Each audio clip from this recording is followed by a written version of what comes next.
नमस्कार बच्चों, मैं doctor Sumant Singh teachers academy online platform Prayagraj से।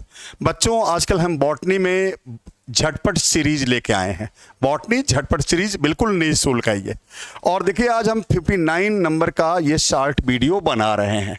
माने इसके पहले 58 तक हो चुका है, 1 से 58 लगातार, कोई ब्रेक नहीं है, एक दिन भी गैप नहीं है। चाहे होली हो, चाहे दिवाली हो, चाहे संडे हो, चाहे मंडे हो, रोज शॉर्ट वीडियो आ रहा है। आज हम बात करेंगे डीएनए एंड आरएनए की। तो ये देखिए, डीएनए आपको दिख रहा है डबल स्टैंडर्ड है, ये आरएनए सिंगल स्टैंडर्ड आपको दिख रहा है। तो चलिए हम बात करते हैं किसकी, डीएनए एंड आरएनए की। देखिए, ये दोनों किस में आते हैं, न्यूक्लिक एसिड में आते हैं। तो पहले हम बात कर लेते हैं। देखिए क्या, ये हमने लिख दिया न्यूक्लिक एसिड। न्यूक्लिक एसिड, इसमें देखिए दो चीजें हो गई। एक आपका हो गया डीएनए, यहां देखिए एक हो गया डीएनए हो गया, और दूसरा देखिए क्या हो गया आपका आरएनए हो गया। आरएनए, डीएनए और आरएनए। देखिए, आरएनए में जो होती है वो राइबोज शुगर होती है, राइबोज शुगर होती है। और राइबोज शुगर का जो एम्पिरिकल फार्मूला होता है C5H10O5 होता है। और इसका जो एम्पिरिकल फार्मूला होता है वो होता है क्या, C5H10O4 होता है। यानी यहाँ 5 यहाँ 4, यानी यहाँ कुछ गड़बड़ जरूर है। देखिए क्या, ये क्या होता है, एट कार्बन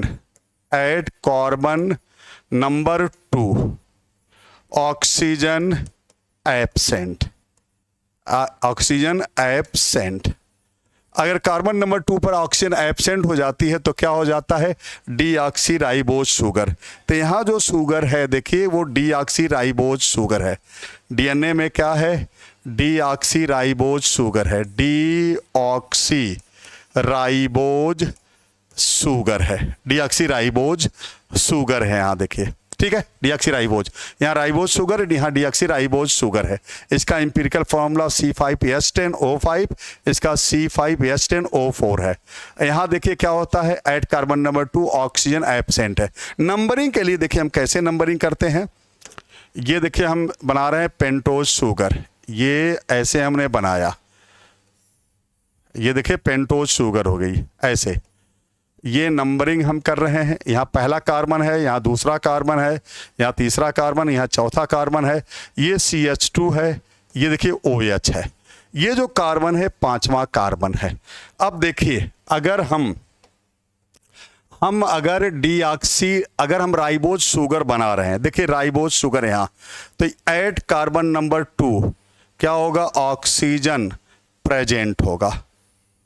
ये देखिए, ये आपका यहां देखिए,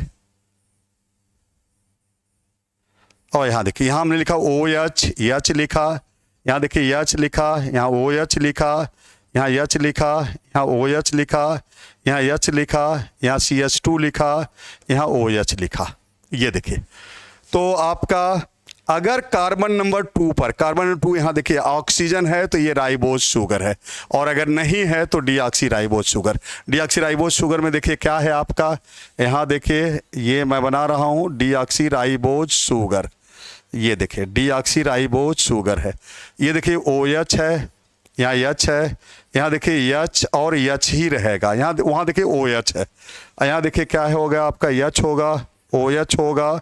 यहाँ देखिए क्या है आपका, यहाँ H है, यहाँ CH2 है, यहाँ आपका क्या है, OH है, OH है। तो अगर at carbon number 2 oxygen absent है तो ये डीऑक्सीराइबोज शुगर हो जाएगी, अगर प्रेजेंट है तो राइबोज शुगर हो जाएगी।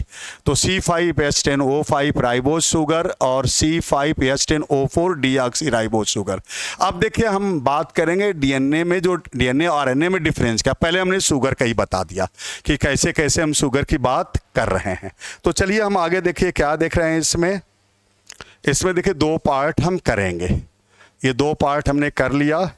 पहले में हमने लिखा ये डीएनए और दूसरे में लिखा हमने आरएनए।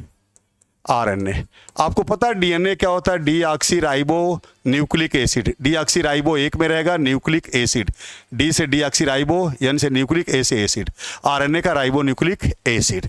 यहाँ देखिए पहला क्या है, यहाँ जो शुगर होती है, शुगर वो क्या होती है? डीऑक्सीराइबोज होती है, डीऑक्सीराइबोज, डीऑक्सीराइबोज, जिसका एम्पिरिकल फार्मूला क्या होता है? C5PH10O4।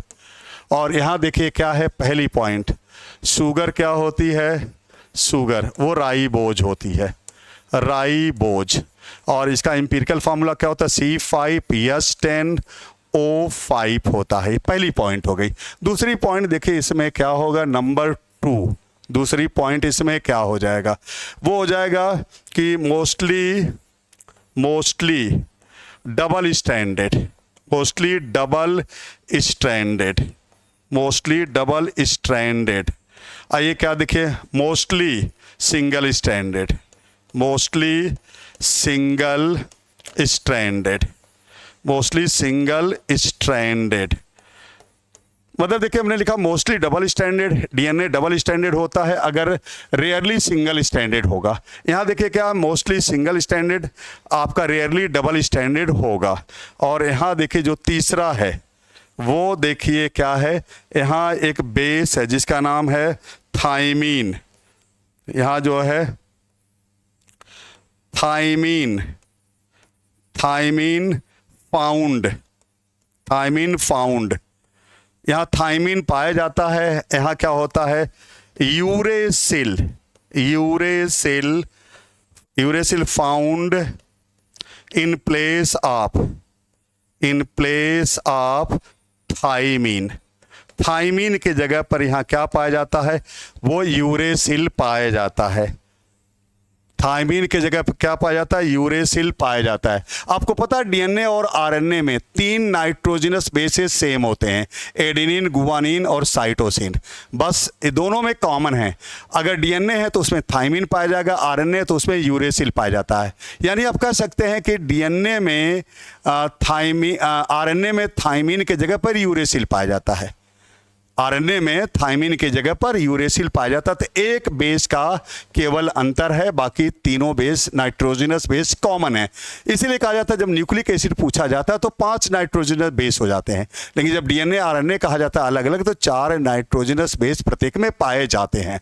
एक पॉइंट और है, देखिए ये जनरली मोस्टली जेनेटिक मटेरियल है, ये रेयरली जेनेटिक मटेरियल होता है। तो आगे देखिए क्या इसमें मैं कह रहा हूँ, एक पॉइंट और जो है आपका कि ये आपका इसमें देखिए चौथी पॉइंट है क्या, मोस्टली जेनेटिक मटेरियल होता है, mostly genetic material, mostly genetic material होता है। यहाँ देखिए क्या है, ये रेयरली जेनेटिक मटेरियल होता है, रेयरली जेनेटिक मटेरियल होता है। ये आपको पता है कि जेनेटिक मटेरियल डीएनए होता है और वायरसेस में जो विषाणु होते हैं, वायरसेस में जेनेटिक मटेरियल आरएनए होता है। लेकिन आपको ये भी पता है कि आरएनए में या तो वायरसेस में या तो आरएनए पाया जाएगा या डीएनए पाया जाएगा, दोनों नहीं पाया जाता। एक्सेप्शन की बात अलग है, ठीक है। तो ये मैं बता रहा था कि डीएनए आरएनए में क्या अंतर है। अगर आप बायोलॉजी में पीजीटी बायोलॉजी, अगर आप तैयारी कर रहे हैं पीजीटी बायोलॉजी की, कहाँ केवीएस पीजीटी, एनवीएस पीजीटी और यूपी पीजीटी, इसके अलावा उत्तराखंड पीजीटी, कहीं कभी अगर पीजीटी बायोलॉजी की तैयारी कर रहे हैं, इसके अलावा बॉटनी में तैयारी कर रहे हैं बीपीएससी बॉटनी की, तो आप हमसे टीचर्स एकेडमी पर जुड़ सकते हैं। ओके बेटा जी, थैंक यू बेटा जी।